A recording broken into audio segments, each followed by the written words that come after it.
and a prosperous new year from Independent Television and Radio.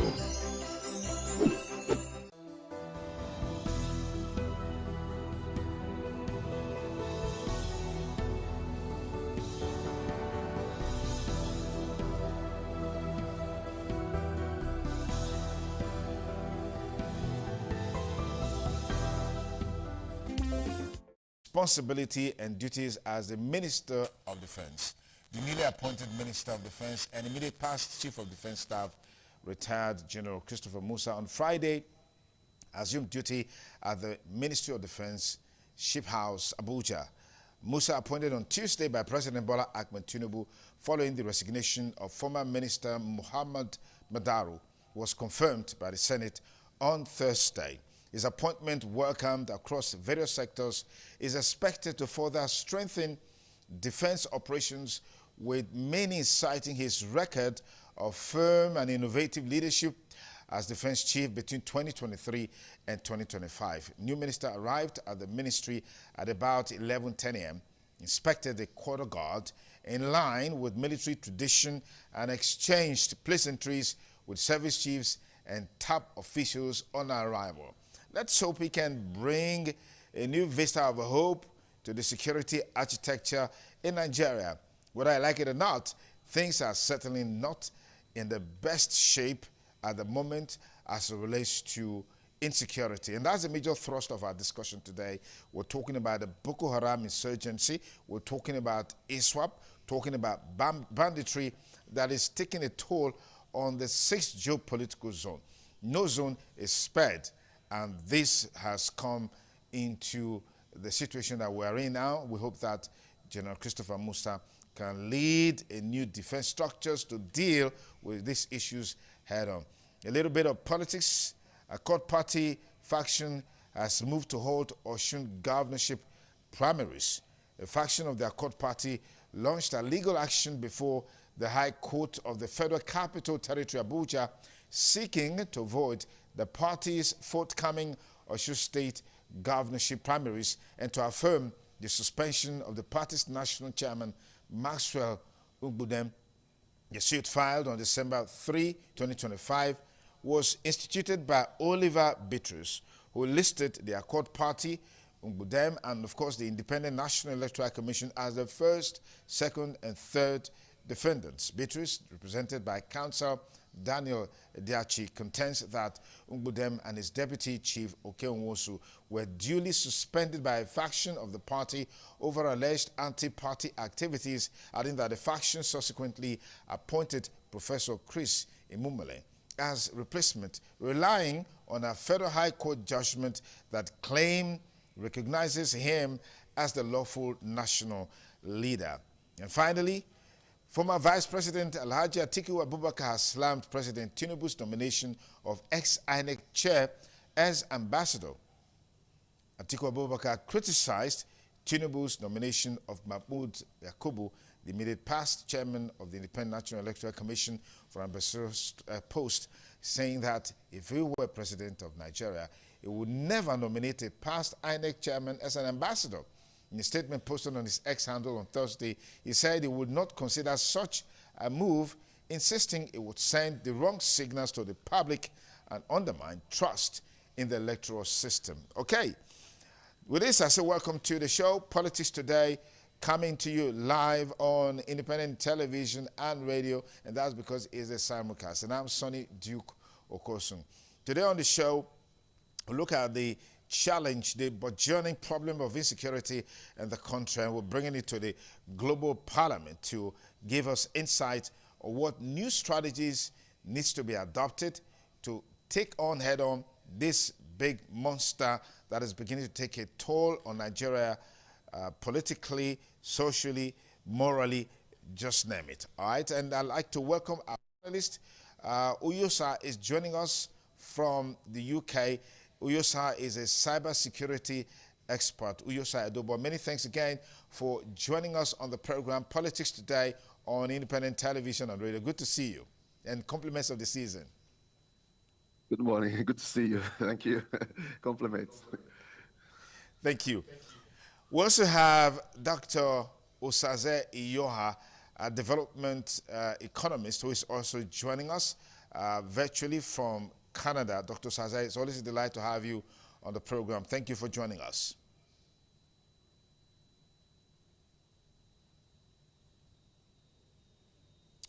Okay, I wouldn't know if Dr. Sazai can hear me. Can you hear me, Dr. Sazai? Can you hear me? The mic is mute. The mic. Yeah, thank you, Dr. Sonny. It's nice to be here. Okay, thank you very much, gentlemen. We're also expecting another panelist to join us from Canada, former chairman of Ovia Southwest Local Government, Honorable Morrison Ogunabo Ovia. Morrison, if you're live with us on the show, just say something to us so we can know you're there with us. Good to have you on board the program. Compliments of the season. Okay, we hope you'll be able to join us much later. Now, for most analysts, dealing with the insecurity challenge in Nigeria is beyond political appointment. As a matter of fact, it's beyond appointment. It's more about us telling ourselves the truth and allowing the truth to guide our actions and inactions going forward. General Christopher Musa is now in the saddle as the Minister of Defense. As some say, he has both the political powers and he also has the professional experience and competence to deal with this issue. What are the expectations like? I can tell you for sure and for free, they are quite high. But what does he need to do differently to change the story about the insecurity situation in Nigeria? That's the question we are asking this morning. Let me begin with Uyosa Edobo joining us from the UK. You're following the sequence of events in Nigeria in the last couple of years, and just when you think that the insecurity situation is being tackled, something drastic happens. I mean, we watched with serious concern in the last few weeks where we've been seeing kidnappings left, right, back, especially young people, children from schools, even though we've been told that some have been rescued, some are still incarceration. Give me your take on what strategies, new strategies that needs to be adopted to deal with this challenge. Okay, thank you, Dr. Son. I believe the issue of insecurity is not just affecting one geopolitical zone, it's affecting the 6 geopolitical zones in Nigeria. And every state literally is having its own fair share. So there's a need for national unity for us to come together as a nation to ask ourselves the question, how long can we live with this level of insecurity? People are literally scared leaving their home. So there's a need for us to come together and tell ourselves the truth. But like I've always say, insecurity in Nigeria is very political, highly political. So as such, it's like I always say, when somebody who stole your rope is helping you to look for your rope, you're never going to find it. So a lot of government personnel, top government personnel, they are also benefiting from this insecurity that we have in Nigeria. That's why it's very difficult to tackle this insecurity. But like I said, it's not about the strategies. It's all about ensuring, putting measures that people who reach, people who should be able to make example. Because the last time when I was watching on you, I saw how a Boko Haram, somebody, a leader of Boko Haram, who was convicted, was given 20 years. That doesn't send proper signal because that kind of person could also get a presidential pardon in later on. These people should be fired. These people should be killed. So we need to be sending strong message. So on looking at the strategies at which we can actually tackle this, we are even lucky that the people, the Boko Haram and ISWAP, they have not even gone so digital because now we'll be fighting a lot of war. If you look at the war that is currently going on, people like the ISIS, they are not just fighting physical war, they are fighting both digital wars, they're fighting both cyber war. So we haven't gotten to that, but very soon, if we don't tackle all of these issues, we're going to be having even cyber war in Nigeria. So for me, the first thing is, as I said, we need to run what we call surveillance, a very surveillance, high level surveillance on top military officers and also top government functionaries. Because the last time when up to date, we are still asking the question, who gave the order? Who asked the military personnel to leave the school when those gates were abducted? So we still haven't found that. But this is not going to happen in the US. It's not going to happen in the United Kingdom. They're going to fish the people out immediately. So nobody's still able to tell us who actually made those orders. So it tells us that fact that we are not being serious. We are not taking this security issue seriously. as is a thing as grievous as that. So first of all, we need to run surveillance because I believe that our military is already corrupt, is already infiltrated already. So we need to be able to bring out the bad eggs from there. So we need to run a surveillance on this top military personnel to know who is leaking our information, who is giving that intelligence to this Boko Haram. So that's the first aspect we have to look. Then two again, we also have to do what we call OCO, which is the offensive cyber operation. And what we are trying to do is to ensure that we look for a way to dismantle these people, disable all their digital assets. Because these guys, they communicate their channels, whatever they communicate with their website and everything, we need to be able to dismantle all of these persons. Because if they cannot communicate, for you to be able to carry out an attack, it's a coordinated, what call it, approach, and that requires information, passing of information up. So if we're able to get access to these people, how do they communicate? How do they plan the attacks? So these are very important. So we also have to run a cyber operation. Then we also have to look at intelligence gathering, checking these top military personnel and how they infiltrate our system. Then again, I also said it, if you look at most of these Boko Haram, look at these bandits, it hurts me. If you look at the weapon that these guys have, AK-47, our police officers, military personnel, they don't even have the weapons that these guys have. So we also need to invest on our equipment. Some of the military, I was watching a video when I watched a military officer, a retired military officer, was talking about how his rifle, he was trying to fire, his rifle was not working. The rifle that they gave to him is longer dated. So we need to invest on our equipment because you cannot have this bandit carrying AK-47 and we cannot even equip our local vigilante, we cannot equip our police force, we cannot equip our military very well. So it's also a problem. So we have to do that as well. So equip our military personnel, equip our police, new technology. We are fighting, we are at war with this bandits, we are at war with Boko Haram, we are at war with herdsmen. So we need to invest on our technology. It's very important. All So right, thank you very much, Uyi. yeah. I'll come back to you in just a moment. Dr. Osaze Iyoha, I've heard people say that the biggest challenge that we have in the fight against insecurity, especially in the northern part of the country, is that you have financiers there, you have sympathizers there, you have all categories of leadership that is openly and sometimes tacitly in support of what these people are doing. And then you have the business part of it, which means poverty is also a major factor that we're seeing influencing all of this. And today, many of the people who at one time or the other were involved in supporting these guys, they are well known. And it doesn't look like government is doing anything about them anytime soon. We can recall very vividly the case of Sheikh Gumi, who was rejected in Saudi Arabia. He wasn't allowed to go for the Hajj because of questions around him as it relates to some of these issues we're talking about. I'd like you to build on that as a start-off point. Yes, so it's unfortunate. So I would just say that Uyosa just took my words from my mouth because he has probably said everything. It's not a lack of strategies or an inadequacy of strategy that the that's the cause of the insecurity. It's rather political will. We've never been short of strategy. I've heard it said many times, and that's the complete fact that the Nigerian army, it's probably one of the finest in the world. Like, we have a history of their contributions in ECOMOG. In fact, in the last decade, the Nigerian army has been has been in front in Africa as a whole. So it's not a problem with our army, it's not a problem with our strategy, it's just the political will. It's just the fact that this insecurity has become a business.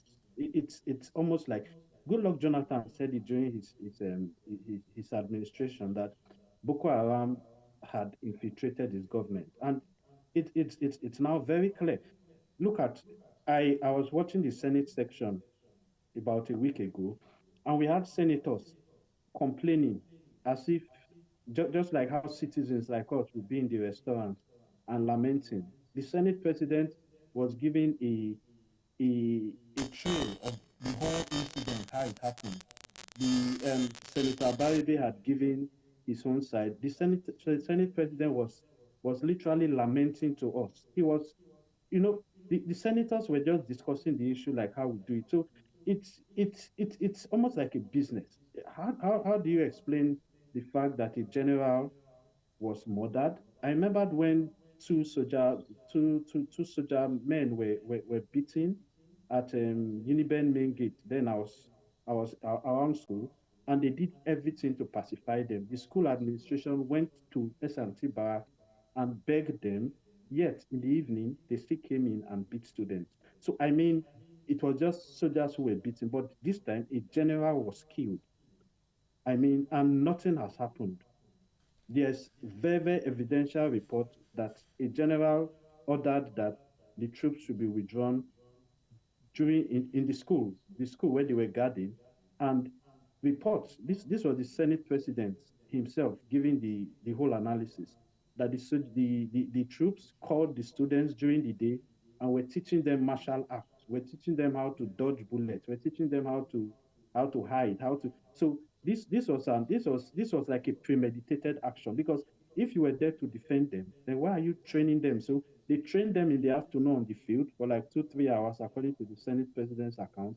Then in the evening, there was an order for them to leave. So you see that these are all orchestrated. Look at the budget. Defense has always gotten the highest share. In the last budget, this 2025 budget, defense has about 10% of the total budget. The total budget is about 54 trillion. Defense alone has about 5 trillion. Education is just about 2.5 trillion. Health is about, so health and education combined is just a little over defense by just 1%. Health and education allocation combined in the budget is about 11%. Defense alone is about 10%. So you see that it's a business. It's and when you look at the budget, what will it be? They will tell you that, oh, they are feeding each troop, member of the troop, with 10,000 naira per meal. Meanwhile, those guys are probably not eating up to 300 naira. They will tell you they are budgeting this for bullets, for ammunitions, for jet fighters, for jet A fuel. Meanwhile, none of this, there are probably no helicopters in the air. So you see that it's just a business. See, I used to tell some of my friends, during military administration, the way these military presidents make money, like Abacha's time, is that they just call the CBN governor and print money for me, print so and so amount and send it to my Swiss account. But you can't do that in democracy because there are laws. The CBN Act has laws. The last printing that we did under Buhari administration has left us in soup. So the way democratic administrations make money is contract. That's the only way they make money. Contract to provide food for the troops. Contract to, they'll tell you that they are changing their uniform every 6 months. Meanwhile, probably in the last 5 years, some of them haven't changed. You've had military men who have left, who have either resigned or who ran away from the army. We know Femi Falana's son has been defending most of those who escaped, and they've been, so most of them have said the same thing, that they are going on an attack to Boko Haram, and members of the army give intelligence to these people. So it's just political will. We can do all the strategies from beginning to end until the politicians see themselves. I was happy you brought Sheikh Gumi's account up. This is Mecca. I mean, the home of Muslims, the home of of religious in Islam. They were not comfortable with him coming. They returned him immediately at the airport. They didn't even allow him enter. And this is someone that we'd have this is someone that we negotiate with constantly. He's like the go-to person. The government, he's like an authority. He tells us what we want. He tells us that we gave amnesty to the South Niger Delta youth. We should give it to them. He's an authority. He's a voice. So, and this is someone who the home of Islam has rejected. So UK has also banned him from entering. US has banned him from entering major countries, and he's like an idol with us. They were interviewing Bayan Onanuga and asking him how the girls were released, and he said he used the word that they were released. How? Did you pay ransom? He said no, that DSS reached out to them. So it's just appalling. And the point is, from an economic point of view, is that it's so unfortunate. It sometimes I bleed. It's because trust is the game of business. when you have issues, the American government just designated us as countries of particular concern. Immediately, Trump made that statement. The next day, the Nigerian stock market lost by 1.3 trillion naira.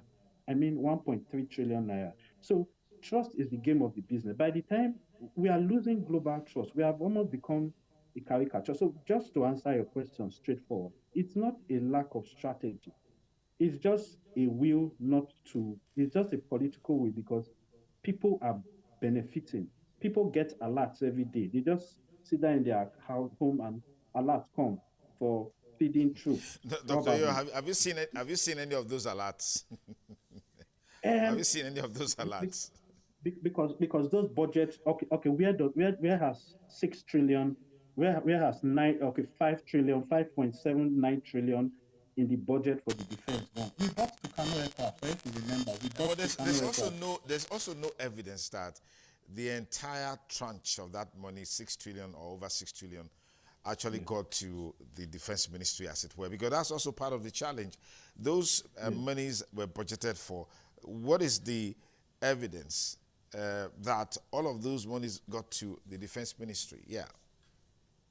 So the next question will be, why did it not get that if at all it wasn't released? Then Yeah. the next question also will be that if there is really a genuine interest in getting this war fought, then why has the defense authorities, why have they not come up with, because the last budget they said it was implemented 75%. This budget, we are being told by the budget office that last 2 weeks when the head of the budget office made a statement, said 70%, it has been implemented 70%. So let's just assume out of 5 to about 3. And the report, if you listen, has been that the president has always said that he does not hold back defense budget. He has said it severally, that even if all budgets have been held, Ali Ndume, the senator representing Borno, he has been until recently, he has always been the head of the Senate Committee on the Armed Forces, has always repeated that the defense budget is always released up to date. Okay, let's even go to the Tucano aircraft. That was the issue of contention during Buhari's administration. He wanted US to approve the Tucano aircraft, and there was a back and forth about it. It has been approved. During Buhari's time, they bought about, the last time they asked Bayer and Oduga, why are we not using this Tucano? Like I said, that it's going to lead to mass destruction if they are not able to select their target. So why did you buy it in the first place? Trillions of naira was budgeted for this. And the essence of that was that yet what we were told was that it would be able to select targets. So the Tucano aircraft are probably just doing cobweb somewhere, but they said it works. So it's just a lack of will. Yeah. All right, let me pause you there, Dr. Iyoha. I'll come back to you. If you just join us, it's still Politics Today, reaching you live on independent television and radio. We'll take a short break. When we return, we have more to talk about as we look at the state of insecurity in Nigeria, especially against the background of some of the latest development, the President Donald Trump's comments about Nigeria being a country of concern, and then the appointment of a new Minister of Defense, and then the calls for the sacking of the Minister of State for Defense, who some say doesn't even have a school cert. So how did he get to such an exalted position? How did he become a governor in the first place? These and lots more when we return on Politics Today on independent television and radio. Stay with us.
on Independent Television and Radio this lovely Saturday morning. Still on the state of insecurity in the country and the need to adopt new strategies.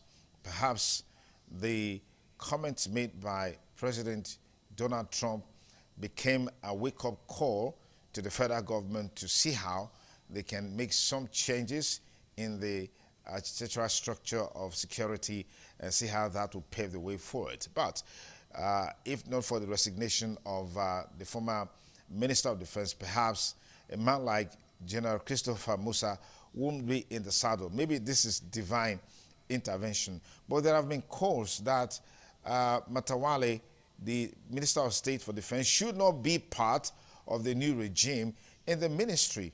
The concern is that if we have the man in charge, sacked or resigned, his deputy should also resign. Let me get your take on this, Uyowosa, as we look at some of the bold steps being taken by Mr. President to deal with this issue. And then we also have on the background the congressional voting about Nigeria when this issue of genocide against Christians came to the fore.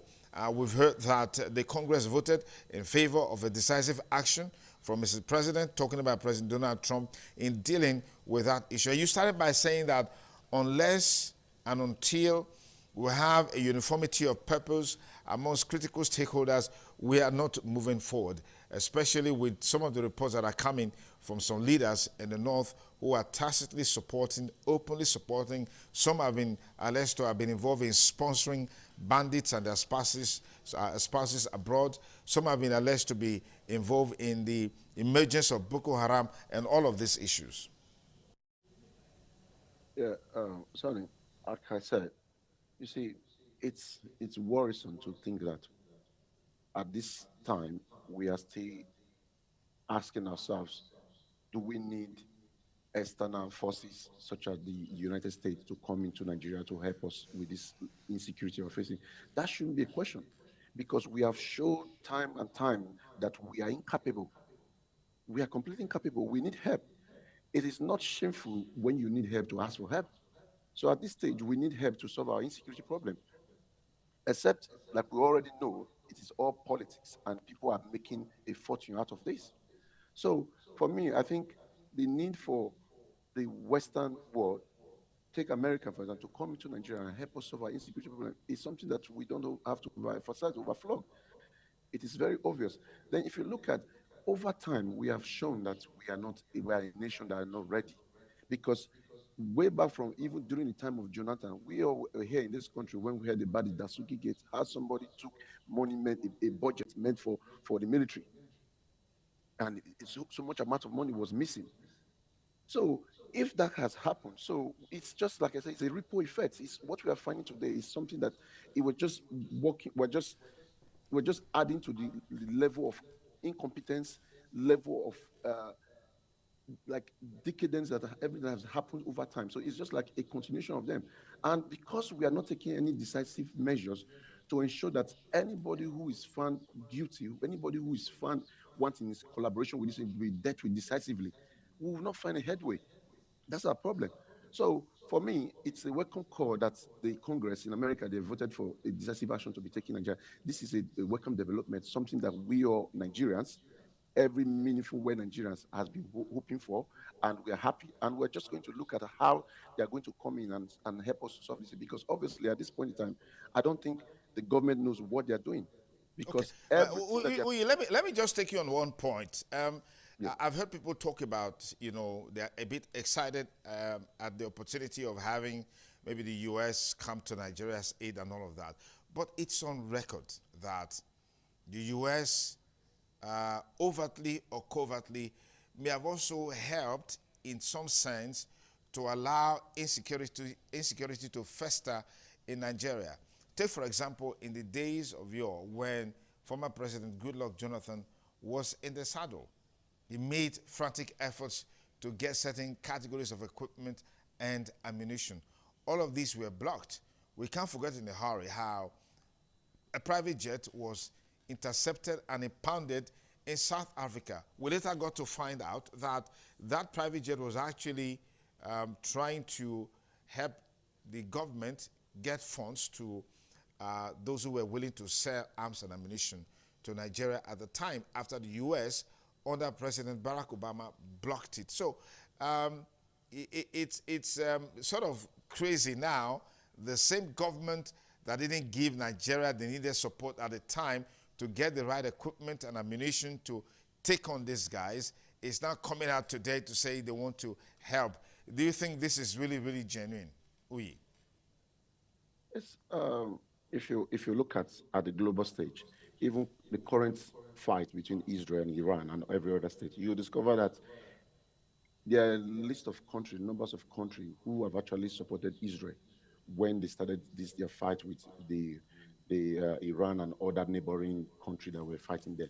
But over time, you see some of these Western nations, like the like United Kingdom, they all made a shift. They said, no, we can't support you again. This has to be done. So this is politics. During when Jonathan was in power, a lot of external forces wanted Jonathan out for their own personal reasons.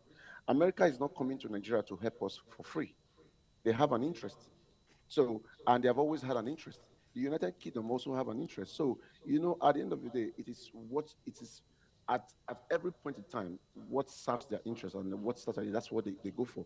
So, but what we should look at, because of the fact that we know that these people were also part of our initial problem, does not mean that they are providing solution and we shouldn't take it.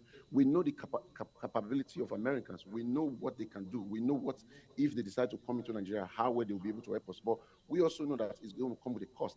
And no foreign nation can come into your country to engage your security issues without talking with your security chiefs, without having a blueprint on how this operation is going to go out. So it's going to be a plan. So we need to know what they are offering us, and it is left for our service chiefs to tell ourselves that yes, we are okay with it. Yes, we know that they have been part of the problem, but we are not going to look at it because somebody offended you or somebody did something to you back then, and the person has a clear path, has a clear way to help you to solve your problem. You say you are not going to accept that. So that's not Okay, not let, going to give let, let me let me pause you there again. I'll come back to you, I'll come back to you in just a moment.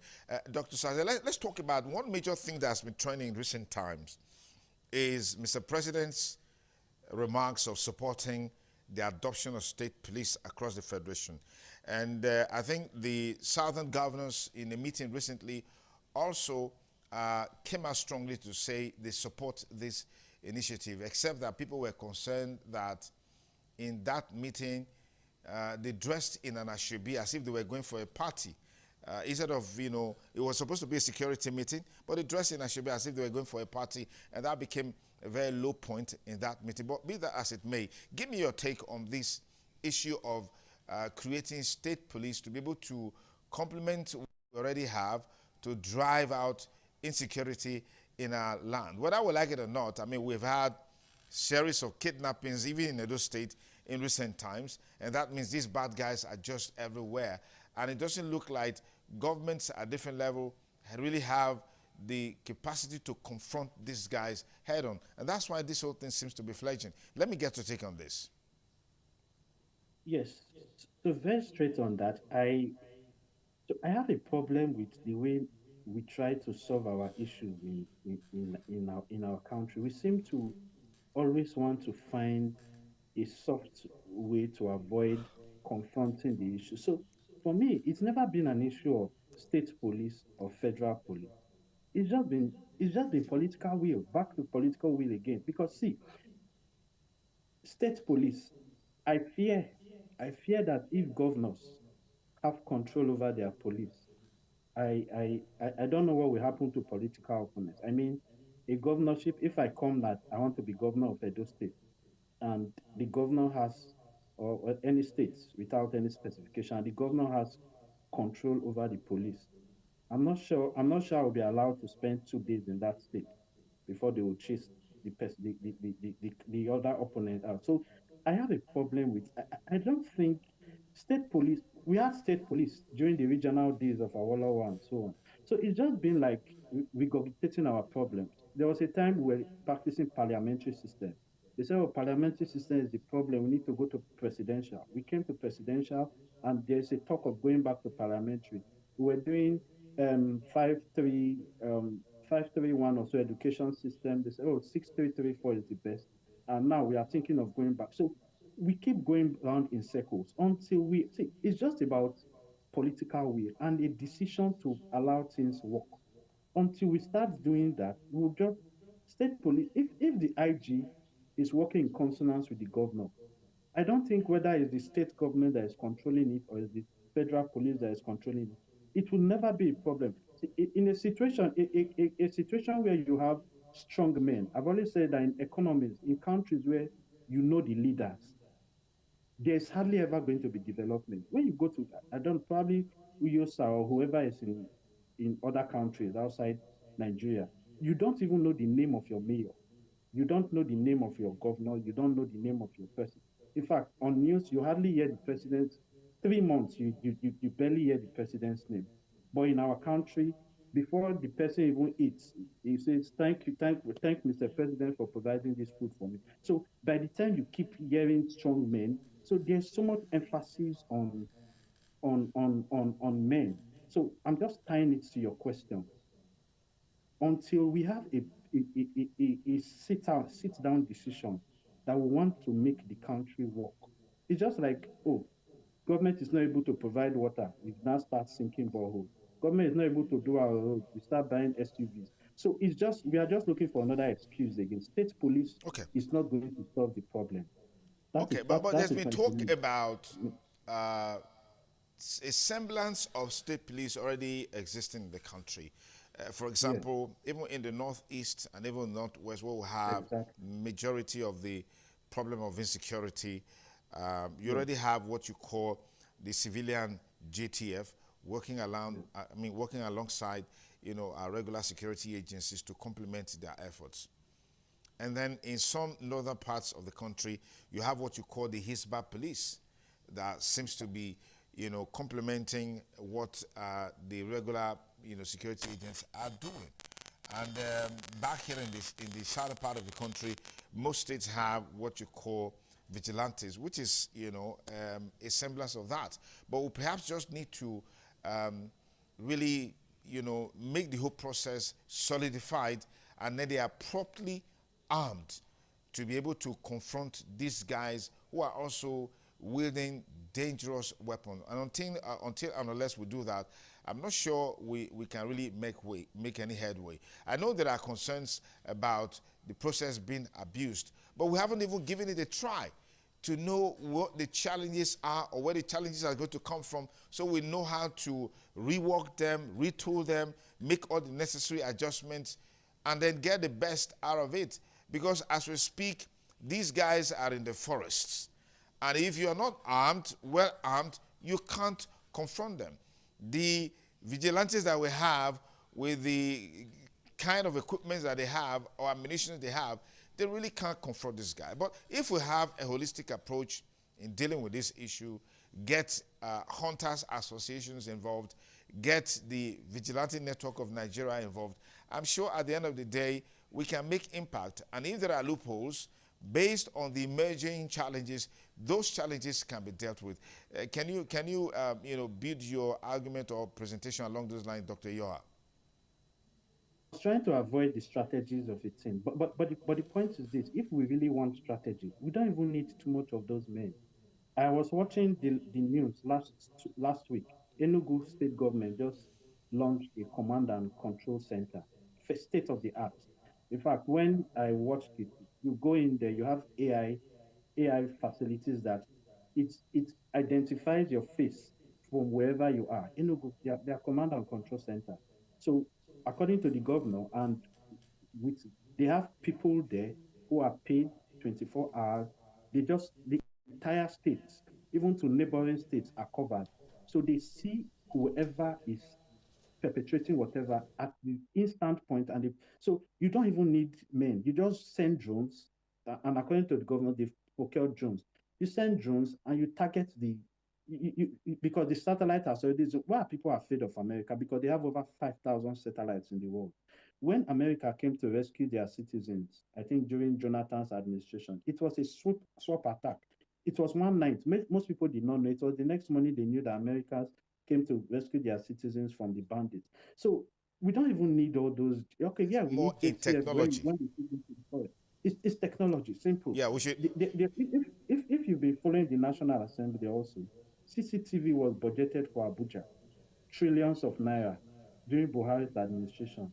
Nothing was done. There's no, so you can imagine a whole city, I mean the federal capital city, there's no Okay. camera All right, that let ever. me So pause you there, Dr. Yoha. I'll come back to you as much as time permits. But our studio line is open, 080-7777-0300. Hello, caller. Good morning. Welcome on board Politics Today.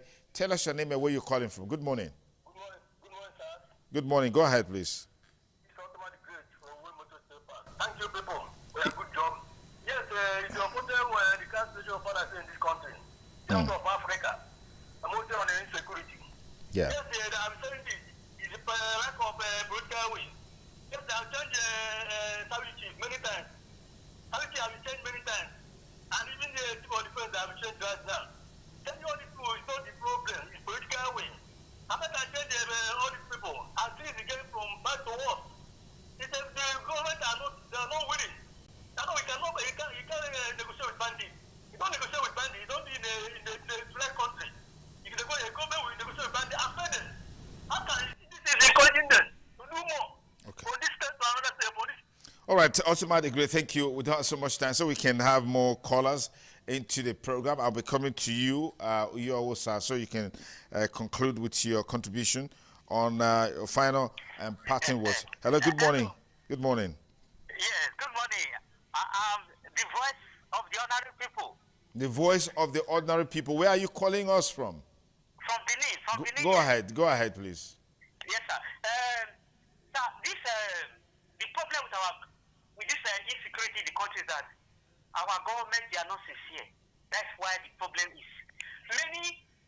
Dubai government released of people sponsoring terrorists in Nigeria. The government has refused to prosecute those sponsors. Even Saudi Arabia, the same thing. Gumi that you don't mention, that man is moving freely in the street. Nothing happened to him. But look at the way Nnamdi Kanu was arrested in Kenya, far country. They went to arrest him. So and these people are here moving inside the country. Nothing happened to them. Sir, I want to just respond to what you said about the former administration of America, Barack Obama. That man, don't say America, they have two parties.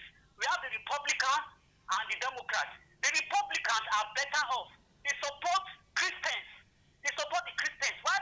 Barack Obama was the one that made Jonathan to sign gay marriage. Jonathan refused. That is why he punished Jonathan with all those weapons. He refused to give to Nigeria. But Donald Trump is sent by God. All right, thank you very much for your contribution. 08077770300. That's our studio number. You're live on Politics Today. Good morning. Tell us your name and where you're calling from. Good morning, caller. What's your name? Good morning. What's your name? The Oracle from the GROA. All right, the Oracle. Please go ahead. I think your friends, they are very intellectuals. They are very highly endowed with the knowledgeable requisite. They are very all. Our problem is corruption. Second degree corruption. Third degree is corruption. And section 5. Give power to the tiers of government. The local, the state, and the federal to abolish all corrupt practices and abuse of power. But they won't do it because they are making more money from it. That's my case, sir. All right, thank you. Thank you. Don't forget, you can also follow us on all our social media handles, YouTube, Facebook, TikTok, and Instagram, and of course, X at ITV Radio NG. You can follow this program there and post a comment there. We'll highlight it on the course of the show. Hello, caller. Good morning. What's your name and where are you calling from? Good morning. Good morning. Yes, tell us your name and where you're calling from. Wishing you the same. Good morning to panelists, analysts in the house. Thank you. My name is Solomon Asaga. Okay, Solomon, go ahead. A situation like Nigeria, sometimes we begin to imagine whether the government are also comfortable or enjoying the insecurity serving in the country. Let me use for example in my state now. I learned that since my governor took over the office, that the lowest amount that will come every month for security vote is 800 million.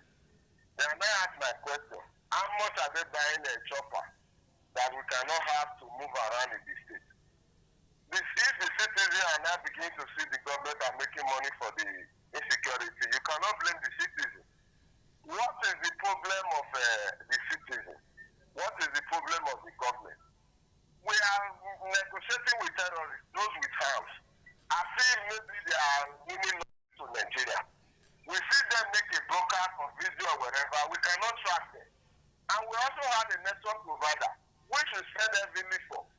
So sometimes it's just a pity that over 10 years now, we have been in this quagmire, and we are not leaving the quagmire very soon. Okay. Because we see the government celebrating these evil people, these terrorists, and we see the uniform personnel moving around along the road looking for cassava and yam to hold when there are terrorists in the bush. And we see every year we spend a lot of money in security, and security vote must flow every month. So it becomes a regular business for the government. If they see they are not making money for it, they should save the Nigeria so that we will know where we are heading to. All right. Thank you, Solomon Ataga. Thank you. I'm afraid that's much time will permit us on the program today. Politics Today on Independent Television and Radio. I want to say big thanks to Uyusa, who joined us from the UK. Uyusa is a cybersecurity expert. Uyusa, thank you for your time with us on the program. Thank you very much. Thank you so much for having me. Thank you. And Dr. Saze Iyoha, thank you for joining us. He joined us all the way from Canada. Thank you so much for joining us, Dr. Saze. Yes, sorry, just before we go, I will just say the appointment of the Minister of Defense. I think we are celebrating too much. The Minister of Defense is a political appointment. He can't give order to even a recruit. So I think it's just cosmetic. Okay, so we'll keep our fingers crossed and see what he's able to do. Now he's in charge of the ministry. When he was the Chief of Defense Staff, he said, well, people said, well, that's just is a ceremonial head in a sense. He can't do this, he can't do that because he's not a political head. Now he's been made a political head. Some are saying, oh, he can't give a directive to a recruit and all of that. But let's see how all of this will play out in the days to come. That's a package today on the program Politics Today on Independent Television and Radio. I'm Sonny Dukukosun, thanking you for staying with us. Have a great weekend. Remember, be security conscious. Bye for now.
This is Anegbete community situated in Isako Central Local Government Area of Edo State. It is an agrarian community with united people that promotes unity and oneness for peaceful coexistence. The inhabitants of the community migrated from Benin, the cradle of black civilization, a kingdom where king is truly king. The ancestors of Anegbete saw that age was the main determinant of leadership in the rural setting, and the eldest man in the settlement was regarded as the leader who presided over meetings, and his authority is held in high esteem. To further strengthen this unique system of leadership, age group evolved in Anegbete.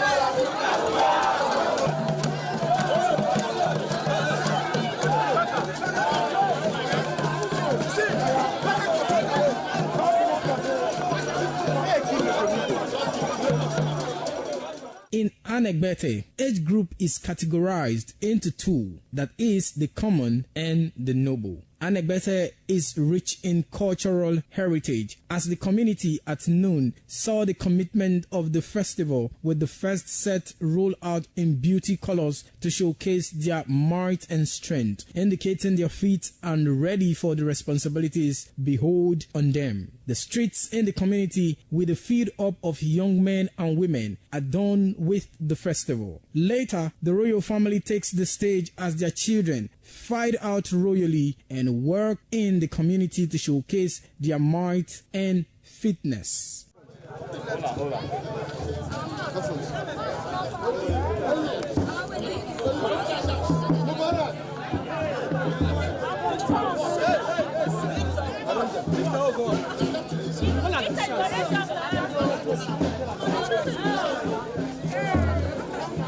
My leader.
The man went out to bring in thugs to come and beat her. Yeah. In a situation like that, do you think women would have seen that and still want to speak? Really, we're talking that's about. That's what I said. So that's, when they bullied her, yeah. If she's not bold enough, she will shut up. What is your advice for girls out there that are so desperate to be married? We women, we have to be really intentional about our parenting. If you know a child is being abused, or you see signs, a bruise or a child, it has to be investigated. People barely even breathe when they are going for a shrebi and something. Party. You have to be they smart. Can't sit if down. You see when they are dressing them or dragging on both sides, you cannot breathe. And these women will stay in those events for hours just to keep up with that beauty trend. Is that healthy? That's not healthy. I am Patricia Uremu Gabriels, and we're reaching you live from our Lagos Network studio. Of course, Women in Conversation is a program designed for women to discuss about themselves.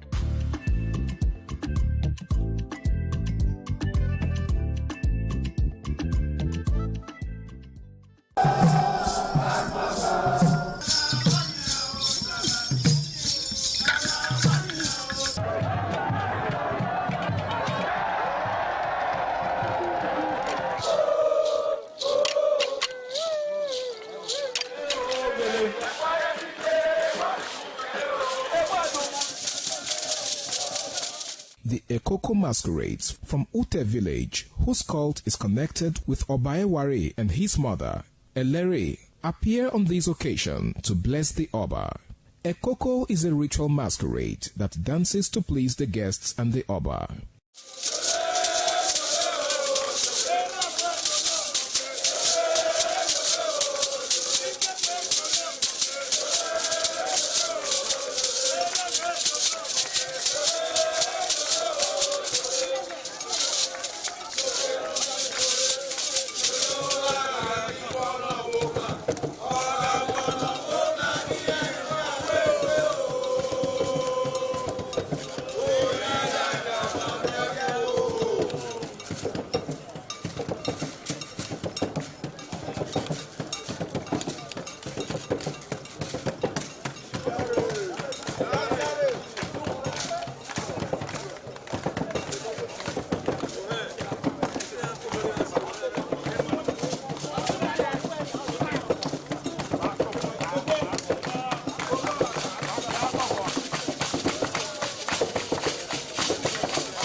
ITV, certainly the best.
Welcome to Market Survey, your weekly window into the cost of everyday goods that shape our daily lives. In recent times, the rising cost of food items has continued to affect homes and kitchens across the country. Today, we turn our attention to groundnut oil, a major cooking ingredient used in households, restaurants, and food businesses. Whether for frying, sauce making, or everyday meals, groundnut oil remains a staple in almost every kitchen. On this edition of Market Survey, we'll find out the current prices of groundnut oil, the reasons behind the changes, and how traders are coping with the new reality. So come with me, let's get to know the current prices.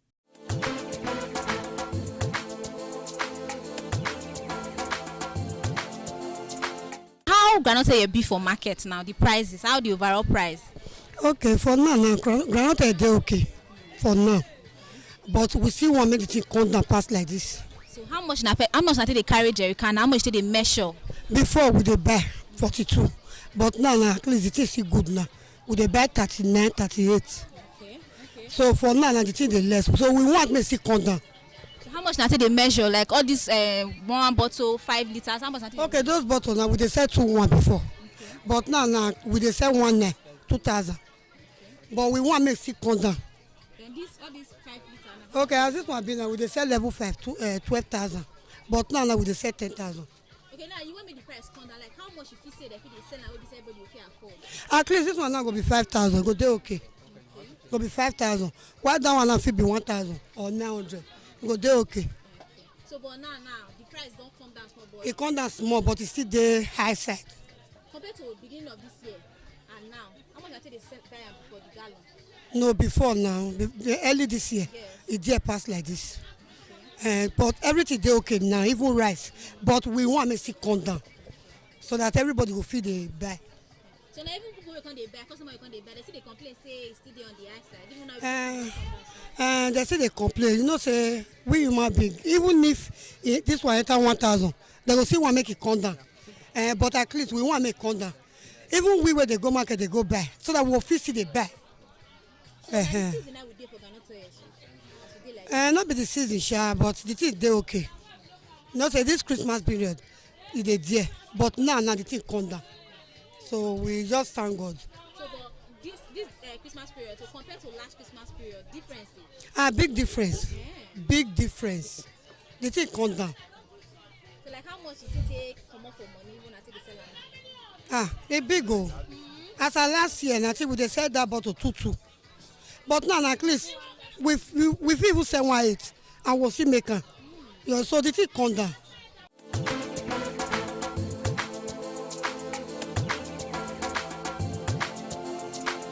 The price is balanced. I can see everything come down a bit. So how much na fit they carry groundnut oil before for gallon? Before we dey carry for 52, 53. Very soon it enter 40, 49 and some change. But as right now we are buying that is 47, 700. Now to the buy. Of course. So how much na they measure for different bottles? We are selling 200 by 2,000 by bottle 1,800. The bottle 1,800 last. Of course. So how much na they sell that bottle before? The time we dey buy 52, 50 something, we dey sell that bottle 2,200, 2,300. As of now, since the price don't come down a bit, we still reduce the price. So now the season of groundnut will dey so like this? Of course, every festival period, groundnut oil must follow. So during this season, supposed to come down? Maybe before December, if it come down. But no. Money I say they buy am before and now, how much you say don't top and be don't reduce am? Well, just a little bit, about 1,000 plus.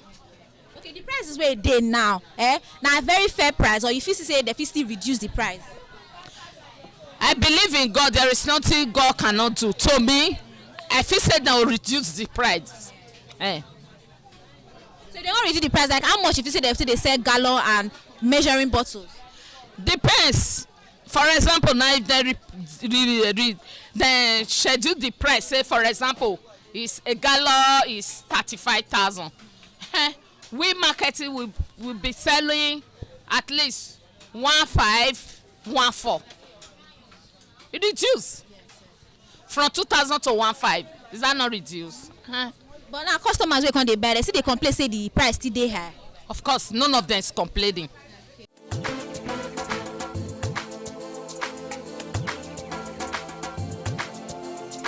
This one is 2,000.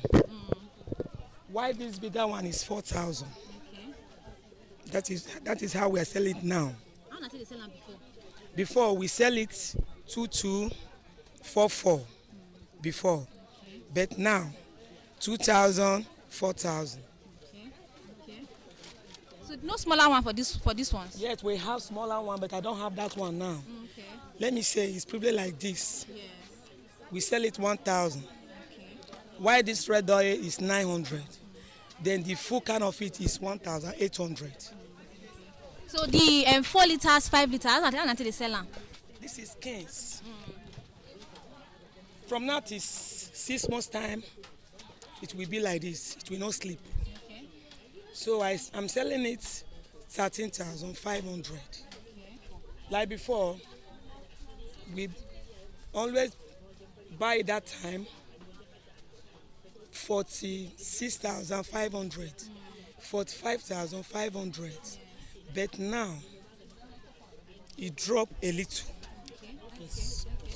So now you feel saying that the season of Garanta Ira with this?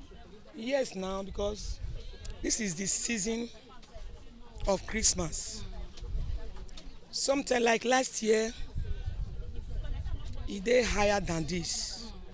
But this year, due to how things, the commodity is very high. But by surprisingly now, things is getting down gradually.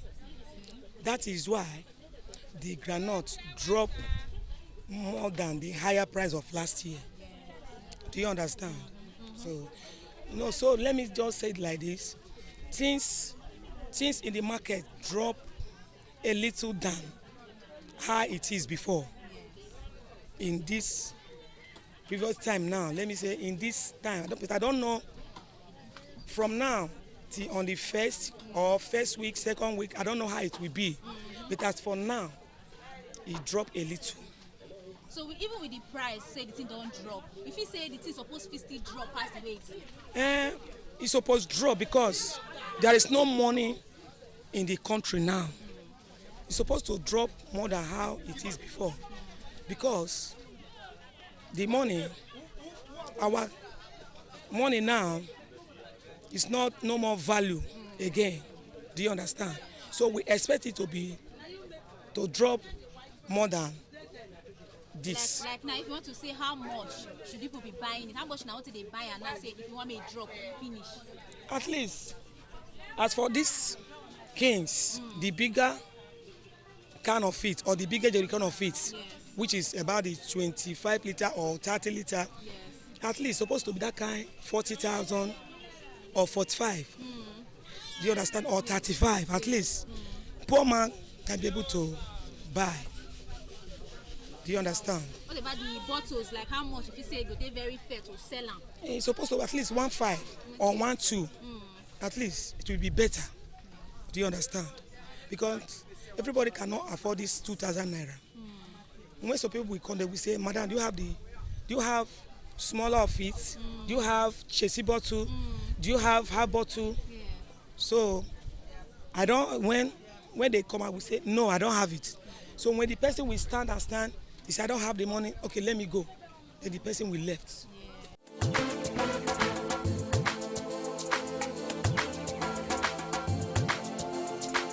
For now, the groundnut don't still drop small. It don't still drop small. So how much na person dey carry jerrycan? Jerrycan before na 46 wey dey buy now. Before, but then na 39. Now na 39. Before na 46. Okay. Yes. How you measure the groundnut? Can na 2,000. Okay. For the can. What about the small bottle Chelsea? The small one Chelsea 500. Before they sell 700. And the other one 1,000. The small can. Not be the price. This season, they ship this season. Especially if we enter December, they go enter they come down well. So from the beginning of this year, how much na person dey sell am? Beginning of this year, we dey sell 2.5 for this bottle. Yes, we dey sell 2.5. So you can see come down to 2.2, but now na 2,000. How much na you carry what this 4 liters? 4 liter 12,000 for 4 liter. Now, yes. What did I carry before? Before you go the year 18 for 4 liter. So that means I don't really come down. Yeah, it don't come down, yes. So now it doesn't come down again. Customers they see the current, see the thing still on the high side. Make them see drop am. Make them see bring the price come down.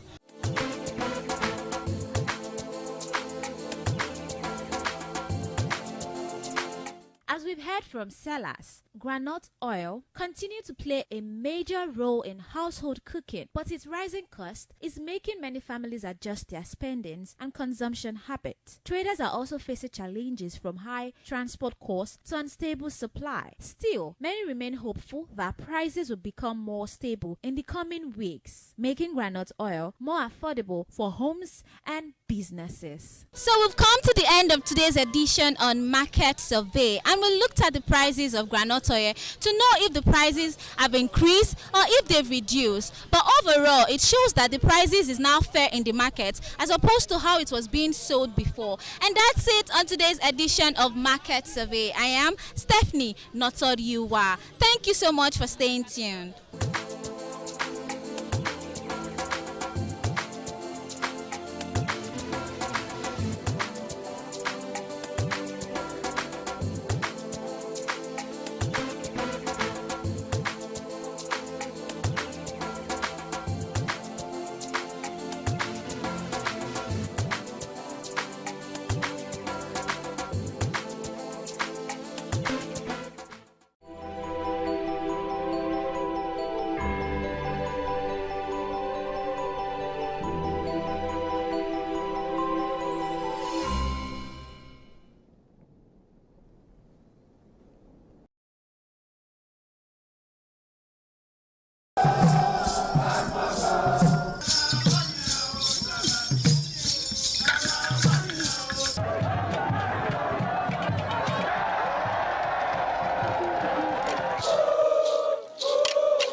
ITV, certainly the best.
Omonyoba Nedu Ukwakolopolo, Ewai II, Oba of Benin, stepped out majestically with loud crowd to perform the Isotun rites of his late mother, Queen Mother Ioba Omoni Ikoyeme, Ioba Ewai II, who departed this world 49 years ago.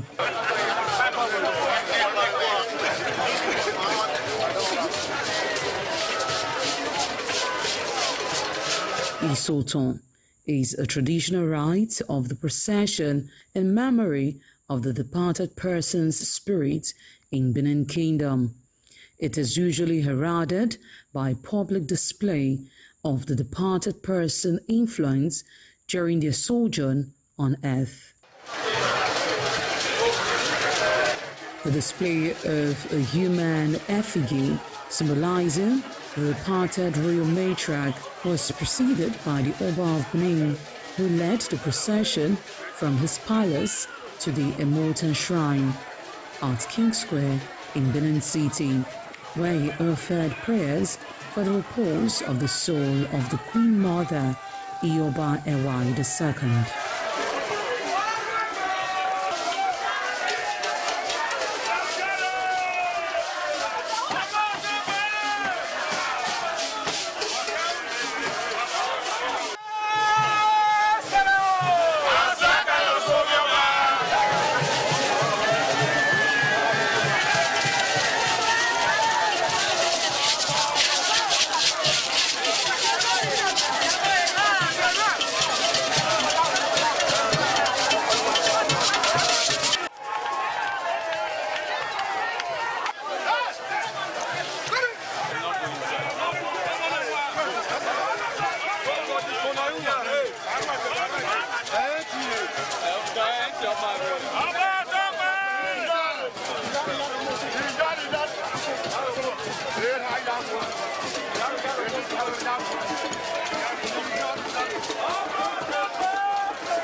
Thereafter, the priest assigned to the Emotan Shrine offered Oba Ewai II items for Isoton on behalf of his family.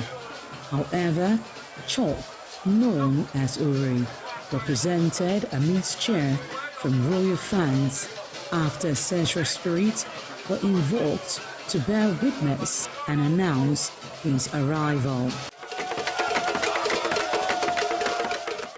On his way home, Oba Ewai paid tributes at various pilgrimage sites, including Queen Idia Tomb, the side Oba Market, where a cheerful crowd of traders abandoned their wares to catch a glimpse of the royal personage and join in the celebration.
ITV, certainly the best.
Ugeni Madonna, Imagedion, Orero, Obesniagbe, Emanazo, or Ugeni Madonna. You will have to serve the community for 30 years before you come to this stage.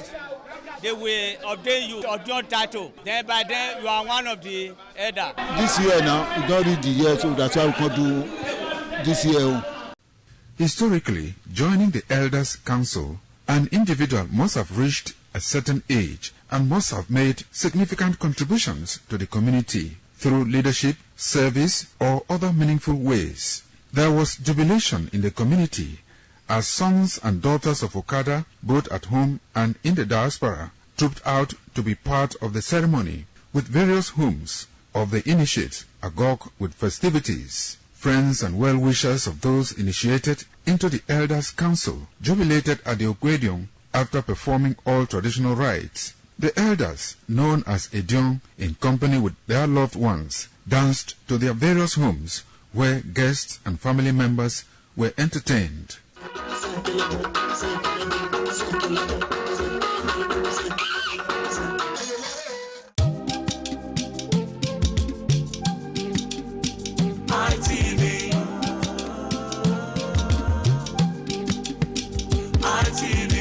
ITV, certainly the best.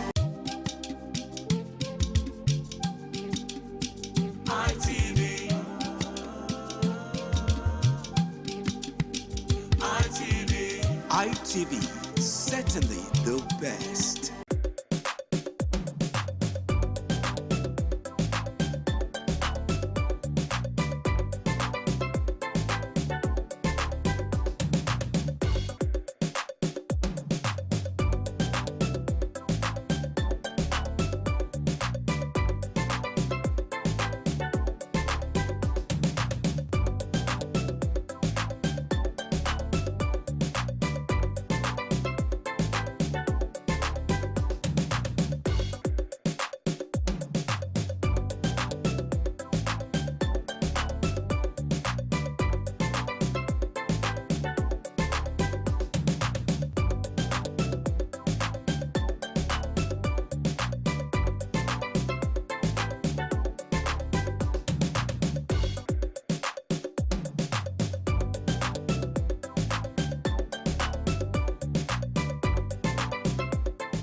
Merry Christmas and a prosperous New Year from Independent Television and Radio.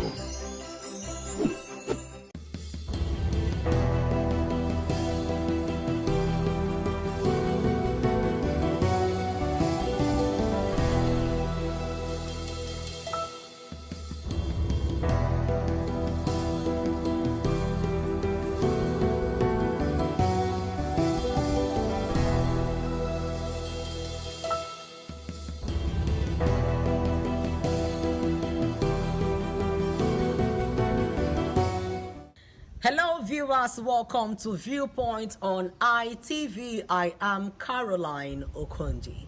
A lot is currently happening in Nigeria, especially in the area of insecurity. So we're going to be looking at the life sentence that was actually given to the IPOB leader, Nnamdi Kanu, and the possible socio-political implications that it's going to be having in the country. I am Caroline Okonji on Viewpoint. So let's go talk to some of our resource persons and residents of Edo State to hear what their reactions going to be about this particular topic.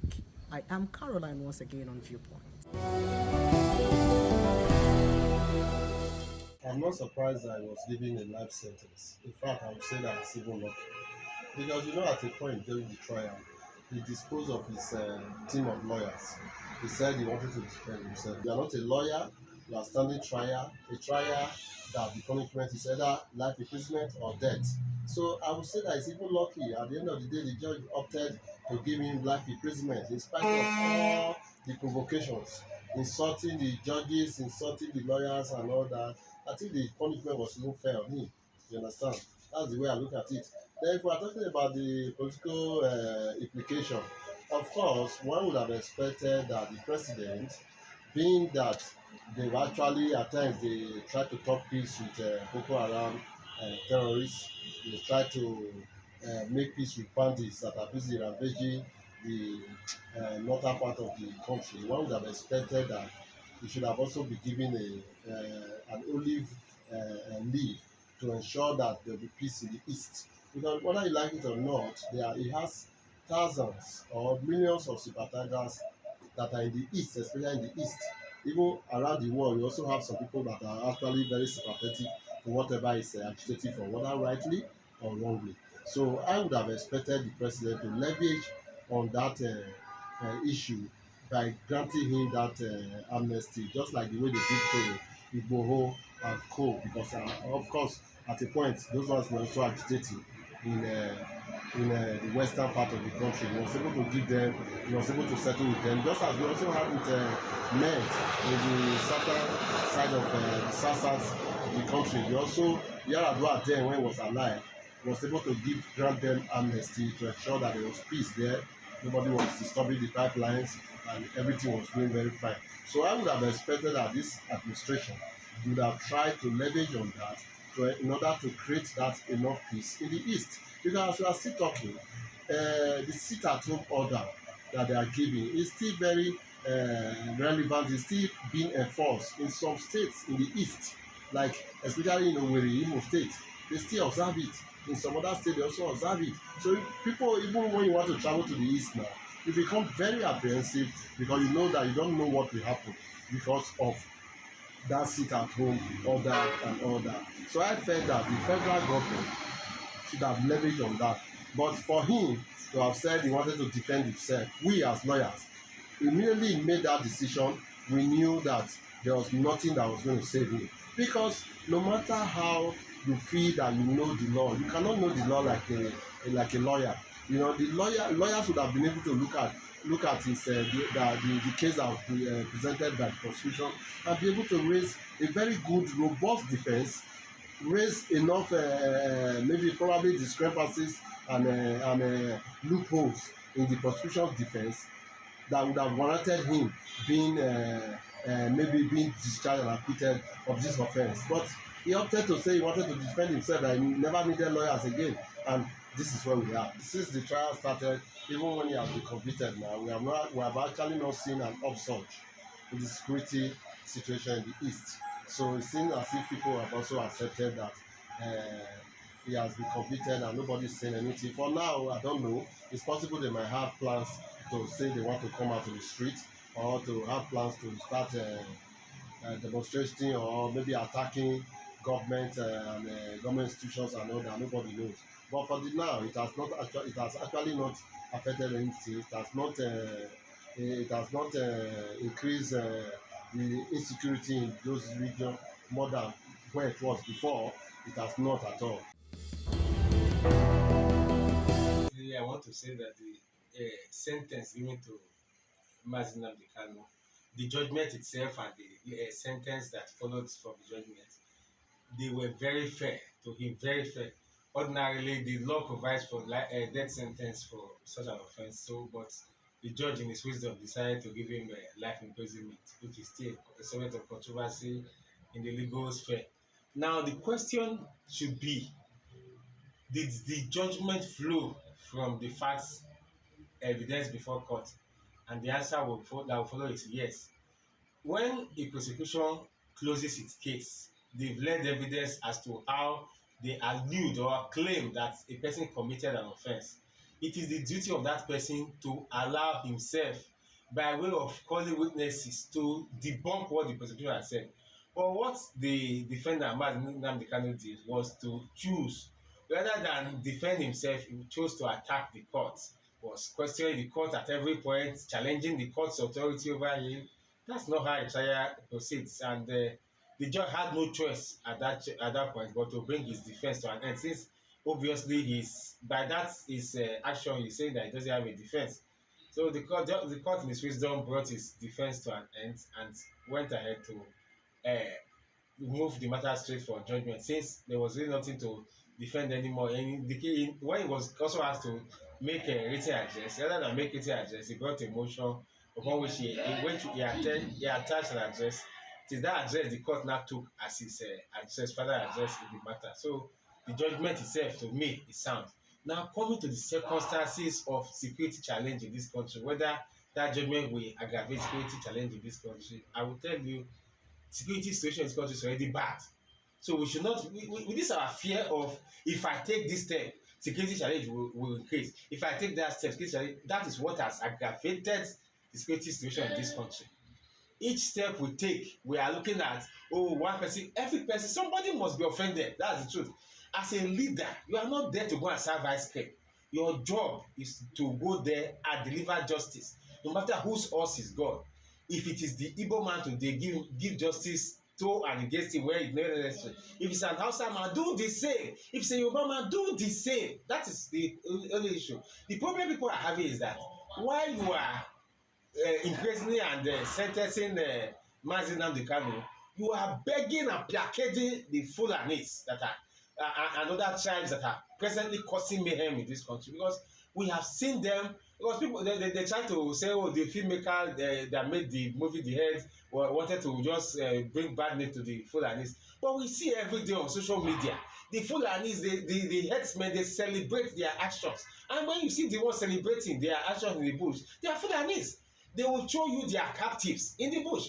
So if all the media space is filled up, TikTok is filled up with Fulani headsmen that are keeping people in captivity in the name of they are now in charge of security of this country. They are showing off their security, how much they have decimated the security situation in this country. Then you say we should not talk about their tribe. We should talk about their tribe. Every tribe has bad egg, and it should be dealt with as such. You should not look at the tribe's name. Now you talk about how the Igbos will react. The truth is, the Igbo man has suffered a lot in this country. I will not mince words in saying it. The Igbo man has suffered a lot. I was in Jos Plateau State in 2008 when the Jos crisis was at its peak. Igbo man suffered a lot. You know the painful part, when you now go to the police station and the court, where you expect to see a large number of persons that were arrested, you will see them today that over 300 persons are in custody. Come next week, nobody is there. No trial takes place. It's as if we treat this security situation as if it's just two fighting. Two people fought yesterday. We just say, oh, don't do it again. We pat them at the back and go home. People die. No, somebody has died. It's not a case of two people fought. It's now a serious offense that must be dealt with all the importance attached to it. In America, one person went and killed somebody in front of the White House there. Killed somebody there. If you see the way the government took it, it's as if they took it as if it is the whole war, as if it was a war. They gave it all the seriousness required. But here, when somebody is killed here, we treat it as if it's foul that was killed. When people, the government will just treat it as if take for example the way they dealt with this Akure, is it Kwara State church kidnapping, where people with people with firearms, brandishing firearms, come into a church and started committing havoc, wreaking havoc, shooting at people. Then they took some away. Then the next day, the government came out proudly, with a shame, to say they are happy to announce that they have rescued these people. Then why, after rescuing, what did you now do to those who came to commit the offense? In my opinion, it's very, very unfortunate that the Nigerian society has degenerated to this extent that we find ourselves judicially and politically.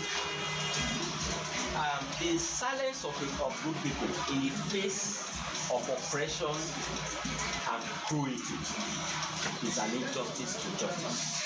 I will not fail to lend my voice against the political conviction, because the offense or the crime committed by Mazi Nnamdi Kanu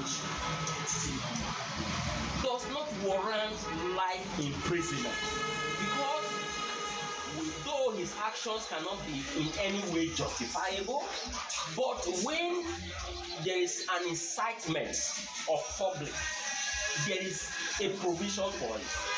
And when you talk about treason, there must be an evidence that the persons who is being charged for treason has in any way connived or collaborated or conspired with other persons in quest to usurp the powers of the state.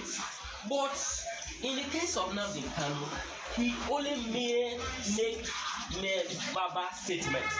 There was no evidence that he bear arms. There was no evidence that he waged war against the Nigerian state, and there was no evidence that he killed anybody. So why should he be sentenced to life imprisonment when we have seen recently that the so-called repentant Boko Haram who have killed, who have raped, who have kidnapped, who have waged war, who have committed genocide, we are being forgiven, so to say, by the Nigerian state and be infused into the Nigerian military formation. That's to say, they were granted presidential pardon. These are the persons who have openly killed, who are steal, and who have destroyed. We have equally seen another terrorist who were arrested, charged to court, and was given just 20 years imprisonment. Meanwhile, in the case of Kanu, someone who have never been seen bearing arms, who have never seen being killing someone, who have never seen destroy anything, was sentenced to life imprisonment. I have this to say.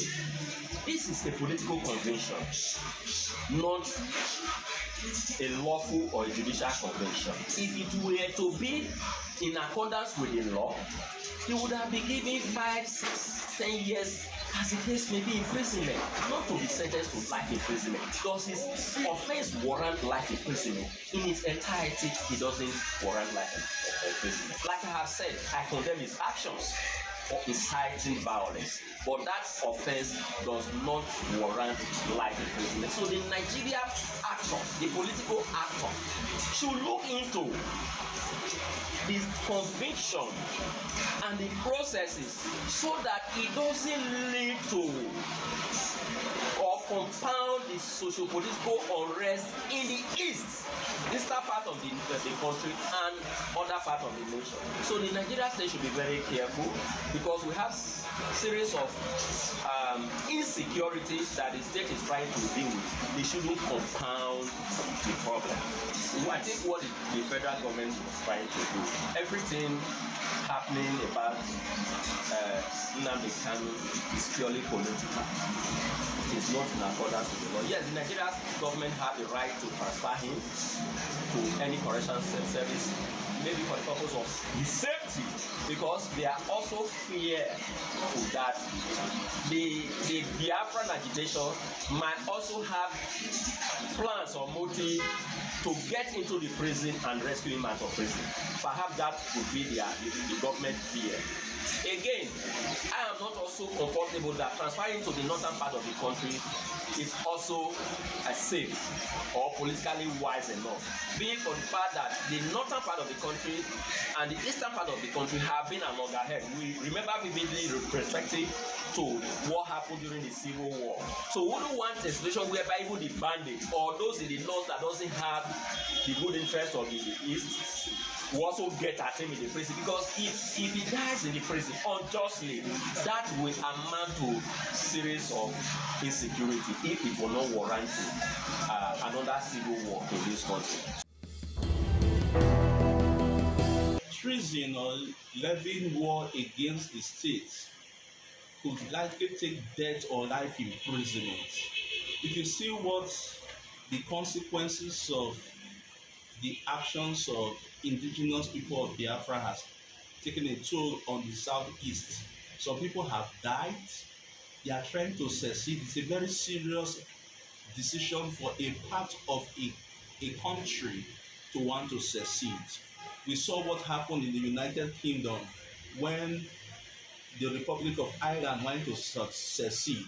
The United Kingdom fought tooth and nail to ensure that they stop it, although eventually part of Ireland seceded. No country takes it lightly, and so taking into cognizance the socio-economic, socio-political dynamics of his sentence, it will dampen the morale of every Southeasterner, because generally people are saying that it seems that the Southeast is caved.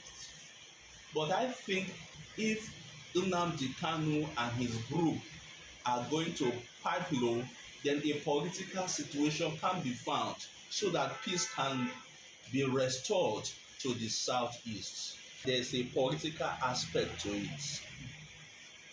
The thing is that, is Nnamdi Kanu ready to back down from his agitation? Like I said, no nation takes it lightly when you want to break up the nation. Because if you look at all our constitutional conference, one aspect that has always been non-negotiable is the territorial integrity and the unity of this country. We don't negotiate it. And so we have fought a war before, and nobody wants a war. Even the Nnamdi Kanu that he's talking about, was he part of those who fought that war? Most of the people who are talking about the leveling war against the state were not part of the war fought in the 60s. And I think that the East should reconsider warming up to the Federation and other regions, stretch their hands across the Niger and shake the Southeasterners and restore them back into the nation as friends, brothers, and co-partners in the building of Nigeria. Though, if we really want to follow the laws of the land, what the federal government has done was done in the right direction. But we can also say that sometimes the hand the father used to beat a child is the also same hand to bring that child back to the body. What Nnamdi Kanu did, truly we can say it's wrong, because you cannot shout war in a country and don't also expect the consequence. People like related Abiola also suffered same fate when they declared themselves as president, because we are in a sovereign nation, we are in a nation where laws abide. So I think what the federal government did was done in the right direction. But can we say, is it not going to also affect politically? Definitely yes, you can't say no about that. The reason is because Nnamdi Kanu is a voice as we speak. After the demise of Odumegwu Ojukwu, Nnamdi Kanu became the voice that the Igbo people believe in. 60% of them believe in the cause of Nnamdi Kanu. So it's also going to disturb the political calculation from that angle. And taking him to the area where, to me, it's not also safe for the very just now, was also something done in the bad faith. But what I would excuse is that if they put him in Kuje prison, it's going to be a sort of mecca where people come to visit him. That goes to tell you the type of person that has been arrested. For you to know that if you keep him here, that place is going to be a beehive of activities. It goes to show that person. So I think we will also come to the table of the president to beg, to have leniency, to beg, to say what he has done before can be seen and be forgiven.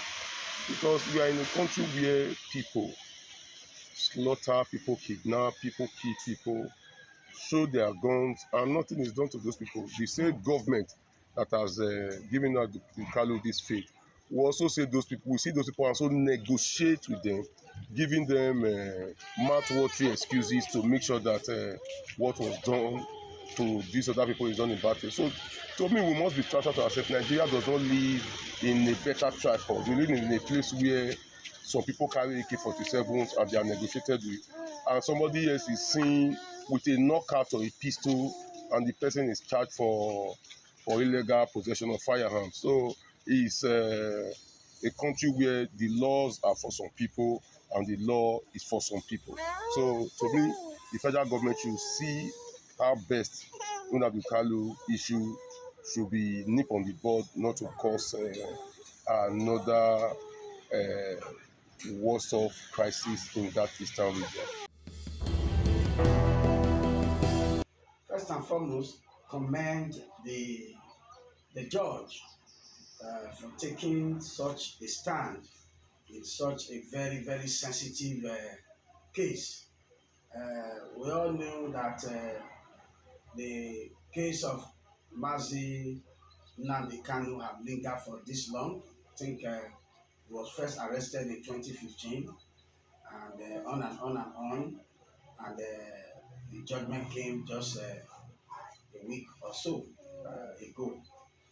Be that as it may, I think I wouldn't want to belabor myself with the issue of secessionist agitation for states their own right of self-determination, which of course is a rule of customary international law, and it is also enshrined in the International Covenant for Civil and Political Rights of 1966.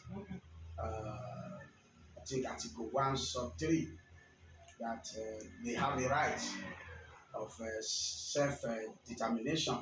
But there are laid down rules and procedure for that. I think the major charge against him was that related to terrorism on the 7-count charge. And we are looking at the Terrorism Prevention and Prohibition Act of 2022. Somehow, there are laid down penalties for the offense of terrorism, which of course, I would say the judge was fair enough to follow such provisions of that law. Even though Nnamdi Kanu was not actually charged under that Terrorism Act of 2022. But however, that would be another case for the appellate court to look into. Then, looking at the socio-political aspect, for now, it seems to be calm.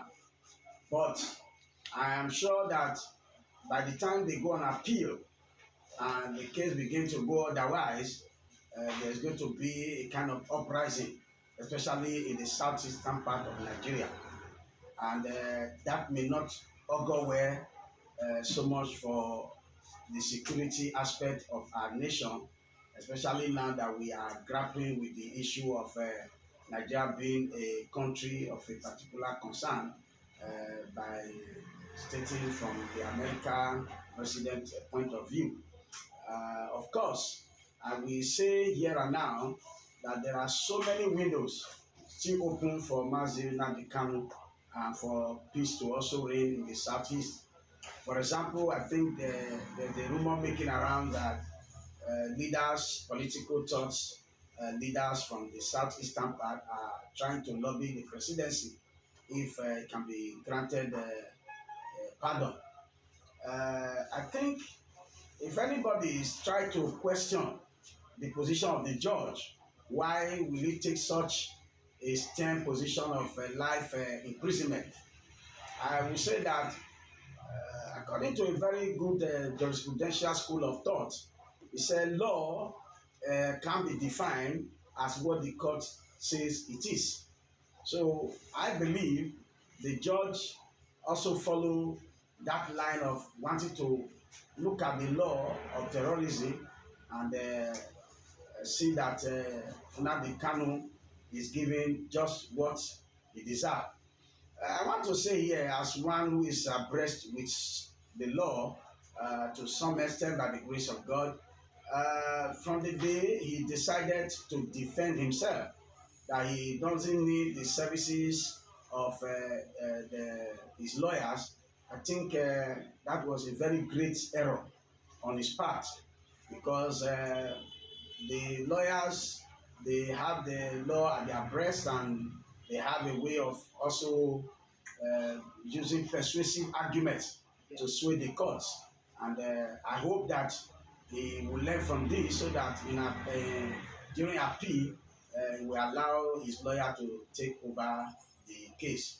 I think with this little, I can say, I hope that it will not escalate to a kind of uprising as regard to the issue of security, especially in the eastern part of Nigeria.